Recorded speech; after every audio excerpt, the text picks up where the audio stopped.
আসসালামু আলাইকুম। মনোযোগ দিয়ে শুনতেছিলাম কী আলাপ হচ্ছিল।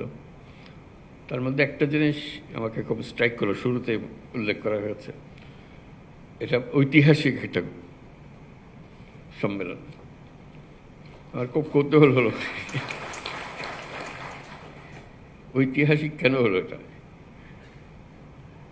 তার মানে আগে কোনো দিন এরকম জেলা পর্যায় থেকে সিভিল সার্জনদেরকে নিয়ে এসে কথা বলার সুযোগ করা হয়নি। আমি সেটা জানতাম না। ডিসি সম্মেলন বলে একটা সম্মেলন হলো, আমাকে বোঝানো হলো যে এইভাবে সবাইকে একত্র করা হয়, তাদের সঙ্গে আলাপ আলোচনা হয়। তো সেই সম্মেলন করতে গিয়ে আমি পরে প্রশ্ন করলাম, ডিসি সাহেবদের সম্মেলন হলো, পুলিশ সাহেবদের সম্মেলন হবে না? বলে না, সেটা হয় না। আমি তো কেন হয় না? তখন এই প্রশ্ন জাগলো যে পুলিশদের প্রধান, জেলা প্রধান যারা আছে তাদেরকে নিয়ে আমরা একটা বৈঠক করব।